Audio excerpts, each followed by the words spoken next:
Good morning. Exam tutorial 3M में आप सभी का बहुत बहुत वेलकम और अभिनंदन। आप सभी हमारा यूट्यूब चैनल देख रहे हैं और यहाँ पर आज हम लोग पढ़ेंगे एक कहानी के माध्यम से हम लोग इंग्लिश सीखेंगे। अंग्रेजी सेंटेंस का हिंदी रूपांतरण करेंगे जिसमें ग्रामेटिकल वर्ड्स को भी सीखेंगे और देखते हैं कितने आसान तरीक़ों से हम लोग इंग्लिश के वाक्यों को हिंदी में कैसे रूपांतरित करते हैं। तो प्यारे बच्चों, कैसे हैं? ठीक है सर। बहुत बढ़िया है। चलिए आज हम लोग चैप्टर पढ़ेंगे 6, चैप्टर नंबर 6, जिसमें ईवान के बारे में पढ़ेंगे। किसके बारे में पढ़ेंगे? ईवान के बारे में पढ़ेंगे। किसके बारे में पढ़ेंगे? ईवान के बारे में पढ़ेंगे। ईवान किसी का नाम है, एक व्यक्ति का नाम है। इसका मतलब यह कौन सा नाउन हो गया? प्रॉपर नाउन हो गया। कौन सा नाउन हुआ? प्रॉपर नाउन हो गया। प्रॉपर नाउन किसको बोलते हैं? The name of any particular person, place और थिंग, उसको क्या बोलते हैं? प्रॉपर नाउन बोलते हैं। अब देख लीजिए, थोड़ा गर्म हो लेते हैं। Warmer means do you ever find people quarrelling in your neighbourhood?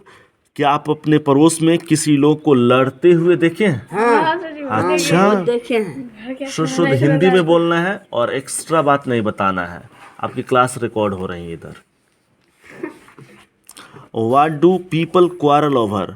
लोग किस बात के लिए लड़ते हैं? कुछ ना कुछ बात होता होगा। देखते हैं। How do this quarrels affect your life? यह झगड़ा आपके जीवन को कैसे प्रभावित करता है?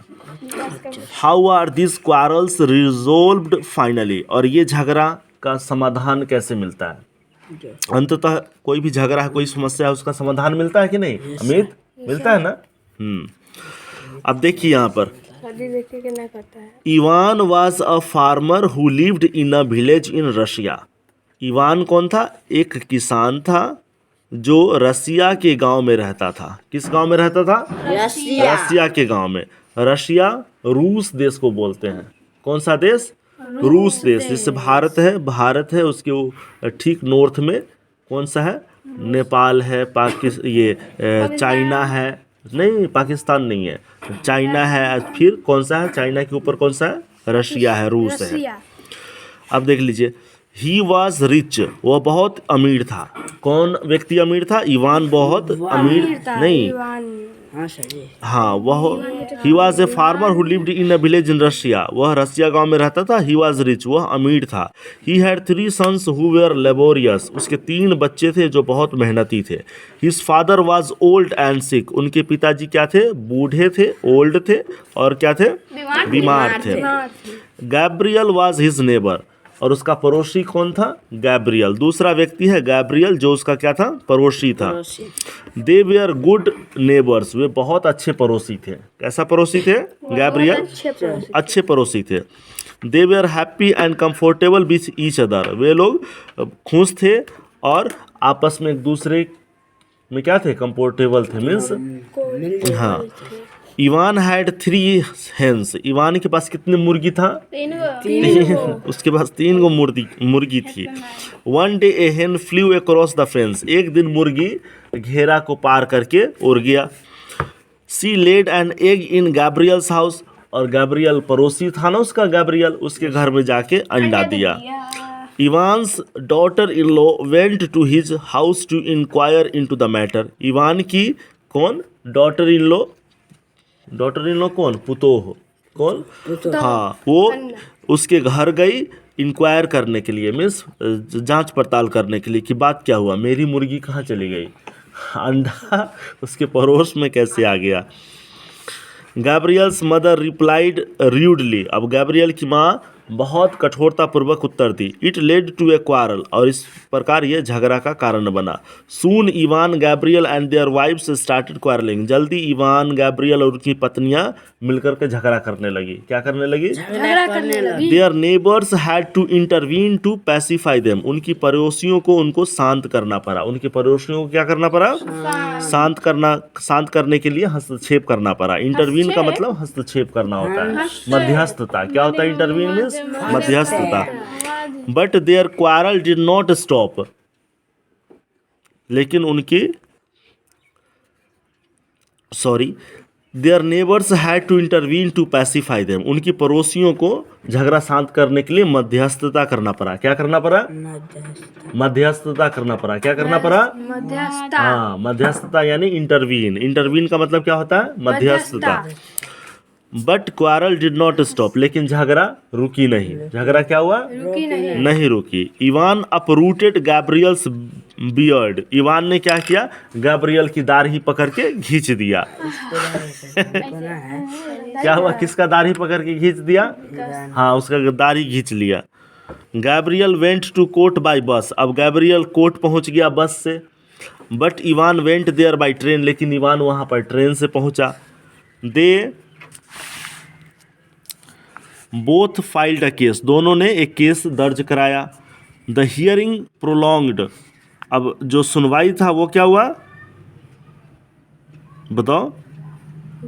शुरू हुआ। इट ruined देम फाइनेंशियली, सुनवाई प्रोलॉन्ग्ड का मतलब बहुत लंबा चला। सुनवाई कैसे चला? लंबा, कई दिनों। इट ruined देम फाइनेंशियली, और यह वित्तीय रूप से दोनों को बर्बाद कर दिया। वित्तीय रूप से कहने का मतलब दोनों को बर्बाद। वित्तीय मतलब पैसा दोनों का खर्चा हुआ ना बेवजह। मुर्गी एक, 2 3 अंडा, और इसके लिए हाँ।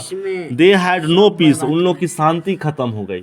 अब थोड़े से के लिए कितना, उससे ज़्यादा तो खर्च कर दिया वो। दे वे आर नॉट हैप्पी नाउ, वे लोग अब खुश नहीं थे।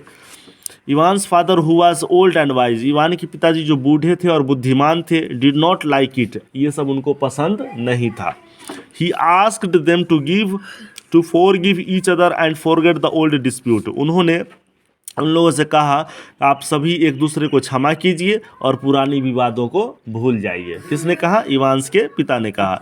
ही asked them why are you quarrelling over an egg, उन्होंने पूछा कि आप लोग एक अंडे के लिए क्यों लड़ रहे हैं। व्हाट्स इट्स वैल्यू, इसकी कीमत कितनी है। हैट्रेड ब्रेड्स हैट्रेड, झगड़ा क्या करता है? और झगड़ा बढ़ाता है। झगड़ा क्या करता है? और घृणा नफरत क्या करता है? और नफरत बढ़ाता है। In anger you don't know what you are saying and doing, गुस्सा में आपको भी पता नहीं होता कि आप कह क्या रहे हैं और कर क्या रहे हैं। You lose your patience and wisdom, आप धैर्य और बुद्धिमानी खोते हैं। झगड़ा जब भी करते हैं, गुस्सा करते हैं, उस समय क्या खोते हैं? धैर्य और बुद्धिमानी। It sometimes leads to destruction, कभी कभी ऐसे विनाश भी हो जाता है। The old man's advice worked, उस बूढ़े आदमी की सलाह काम करी। Ivan and Gabriel were reconciled, Ivan और गैब्रियल दोनों फिर से आपस में मिल गए। आपस में क्या हुआ?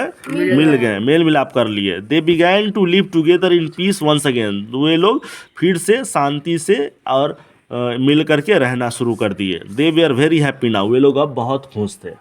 कौन लोग खुश थे? इवान और Gabriel. In this way we have completed this chapters and we have understood the meanings of each and every sentences in Hindi in a very easy way. But now we are going to mug up all the words that are very difficult for this lesson or for the students of this class. चलिए यहाँ पर देखते हैं। सिक का मतलब क्या होता है? इल यानी बीमार। क्या होता है? बीमार। फेंस का मतलब क्या होता है? बैरिकेड यानी मेरा घर या चार दीवारी। घेरा या चार दीवारी, सॉरी मेरा घर नहीं, घेरा या चार दीवारी। इंक्वायर का मतलब क्या होता है? पूछना। पैसिफाई का मतलब क्या होता है? शांत रहना। अपरूट का मतलब क्या होता है? उखाड़ना। और हैट्रेड का मतलब क्या होता है? घिरना या नफरत। रूडली का मतलब क्या होता है? रुखाई से। रूडली मतलब रुखाई से, मतलब अच्छे से नहीं बात करना। कोई कुछ आया कुछ पूछने और डांट दबार के उससे, हाँ। फॉरगिव का मतलब क्या होता है? क्षमा करना। फॉरगिव का मतलब क्या होता है? क्षमा करना। रिकॉन्सिल्ड का मतलब क्या होता है? बिकेम फ्रेंड अगेन, फिर से मेल मिलाप हो गया। इसको क्या बोलते हैं? रिकॉन्सिल्ड। अब इसका क्वेश्चन आंसर बनाना है। अगर क्वेश्चन देखें, हु वाज इवान, इवान कौन था, तो क्या कहेंगे? Ivan was the farmer of Russian, Ivan was a farmer who lived in Russian village, Russian के एक गांव में रहता था। Where did he live, sorry ये तो एक ही लाइन में बताना है। इवान वाज अ फार्मर, दूसरा आंसर तो दूसरे क्वेश्चन में देना है। वेयर डिड ही लिव, वो कहाँ रहता था? He lived in a village of, a small village of Russia, Russia की छोटे गांव में रहता था। Okay, we will again meet in the next story और video. Till then goodbye. अगर आप नए हो तो हमारे चैनल को ज़रूर सब्सक्राइब करिए और अपने अनेक मित्रों और फैमिली मेम्बर्स और दोस्तों को भी आप हमारा चैनल को शेयर करिए। धन्यवाद।